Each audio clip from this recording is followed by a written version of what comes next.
life to ensure that it's more fun, it's more rewarding, and it's creating more growth. And I think that sometimes when it comes to the process of changing and renewing ourselves, we at times have to actually challenge the rules that we live by. Because the fact is that some of the rules that I live by today probably got written when I was two, when I was observing people around me. I didn't know that I wrote the rules at that point, but I did, right? Unconsciously. Some got written maybe when you were 4. Maybe you were out shopping with your dad and you asked your dad, "Can you buy me a doll?" And your dad said, "No." Well, the truth was that maybe your dad, he was planning to buy you that specific doll for Christmas. Obviously, he didn't tell you that, but through that incident, you wrote some rules about your life. What's okay to buy, what's not okay to buy, how you feel worthy of certain things, how you not feel worthy of other things. Maybe you took it this far and you thought to yourself, "My dad loves my sister more than I because she already has a doll." The point is that we all have rules that are setting the course of our life, and they're pushing us in either a positive or a negative direction. So some rules are adopted by our parents. Some is coming from the media when you read newspapers. Some actually got written when you were reading certain teaching books as a 5th grader in school. And you know, that book was written by an author with a totally different political view than you have today. Some is coming from the environment, the people that you're spending the most time with. Some is coming from social media. And the point is that when we build our business and we're trying to create that massive growth that we're all looking for, sometimes we can go smack into reality when it comes to our own rules. Because there are rules that you've been living by your whole life, and you feel that now when you're building your business, you have to maybe be a little bit different than you're used to be. And then maybe you feel that your integrity gets compromised, and you don't want to go there, right? You shouldn't go there. But the solution is instead to sometimes think about, maybe this is the time to rewrite some of the rules that I live by. Did you know how many rules that are updated in our society every year? I think this is fascinating. You know, the law that Norway was founded on in 1814 can be found in a book called the Norwegian Law.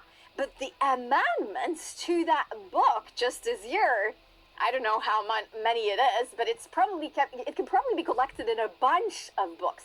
And this is just the adjustments to the rules this year, right? And it's probably the same when it comes to your country.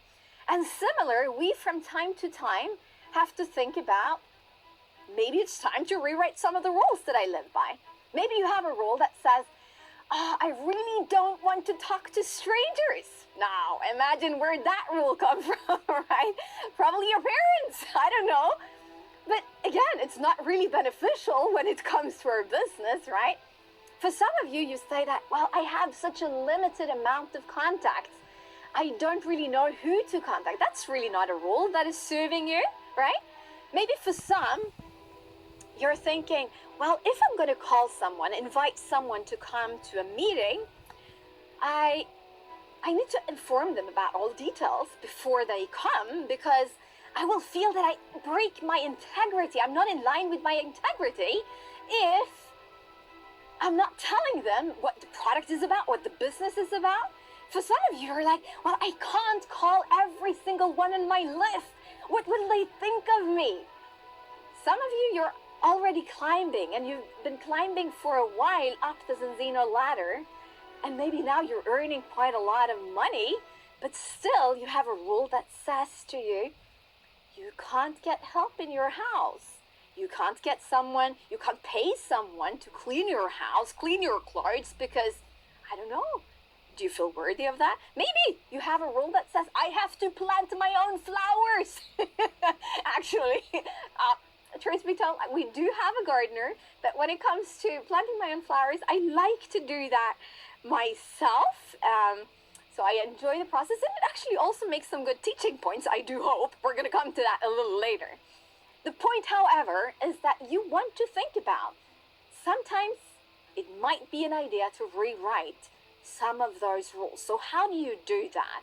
What's the process you have to go through? For myself, I remember when one of the big rules that I had to rewrite in my own life was the follow-up process. Because what I really disliked was to ask someone again if they initially had said no to the product or the business, right? So I remember I had this kind of a follow-up system for a while. I called people again, I built the relationship, but I wasn't really comfortable with it. But at one point, I read this book called Go for No by Richard Fenton and Andrea Waltz. And I really got this aha moment. It was like this revelation. And I started to dig deeper into this. And I understood that 44% of everyone that is offering someone a product or an opportunity will only ask one time. 22% would follow up a second time. 14% would follow up a third time. And 12% would follow up a fourth time. Which again leaves us with like 8% that would follow up 5 or more times.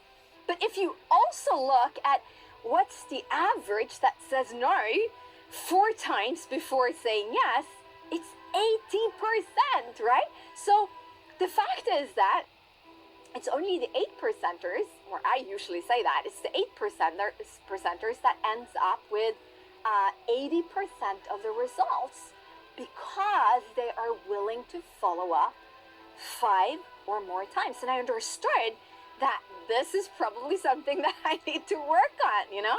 And by understanding the theory about it all, I managed to rewrite some of those rules. And I can assure you that was very beneficial for my business, for Orion's business, and it's really helped us grow to a whole nother level.